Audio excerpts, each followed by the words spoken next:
The Google Nexus 5 gets leaked in the Play Store and brings us a lot of details. Android 4.3 starts rolling to a batch of Samsung Galaxy devices, but not all of them.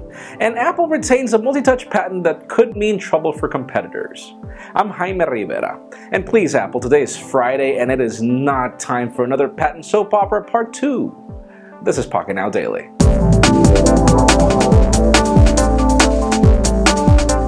Let's start today off with some official news, as AdDuplex is now providing market stats for Windows Phone, and yes, it's no secret, Nokia's owning the market, but guess by how much? The company owns a staggering 90% of the market when compared to HTC, Samsung, and Huawei, but guess which phone is actually winning that race? It turns out to be the budget-friendly Lumia 520, and if you want to look at the 920, for example, it owns like a 9% of the market, and then the Lumia 1020 is actually nowhere to be found, which makes us worried. Could this be that, Windows Phone is turning to the next budget operating system? Let's see.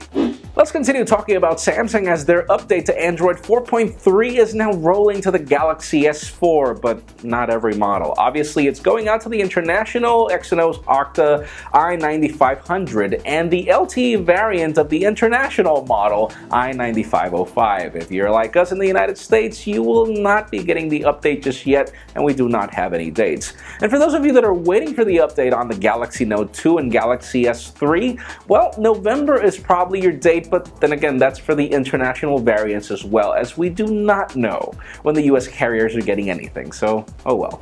Now let's talk about Sony, as the company is working on a new technology along with the Qi standard that will allow them to charge a phone wirelessly in less than an hour. Yeah, less than an hour. Now, obviously, for a company that's currently abetting batteries altogether, then this does make a lot of sense, since you really can't replace the battery anyways. But the only catch here is that sadly the technology will be ready until 2014, and not for the early high-end lineup of smartphones that gets announced at CES. I'm talking about probably what we'll be getting at IFA in the second half of 2014. So the technology is coming, I just do not think it'll be backwards compatible.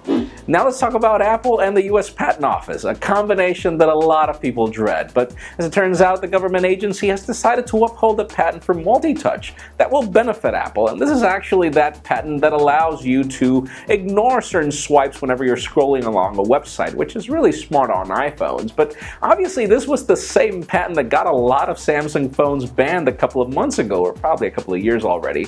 And this standard is already being used by a lot of Android phones at the moment. So let's hope that this does not become another soap opera, but obviously Tim Cook is not the same guy as Steve Jobs was, so let's see how that goes.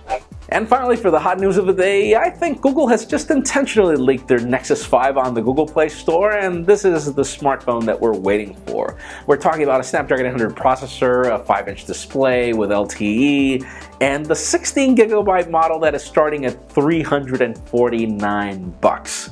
Yes, this phone is going to be awesome, and it just takes us back to the time of the Nexus 1, which is an awesome phone in its time, though we are getting some press invites for October 24th, but I would not relate these because this press invite is focused on the Google Play Store. But anyways, that leads us to the question of the day. Speaking of the Nexus 5, is this the phone that you're buying this holiday season? I mean, $349, all those specifications. In my particular case, honestly, Google, you are taking too long. My money is waiting. I have not bought anything, and I am just waiting for this phone. So, please, release it now. And friends, as always, if you want an earlier scoop of everything that's happening in the smartphone and tablet world, make sure you follow us on Pocketnow.com and subscribe to our YouTube channel as well. You can also follow me on Twitter, Jaime_Rivera. Please give this video a thumbs up if you like what you saw. I am Jaime Rivera. Thank you very much for watching. We will see you next week.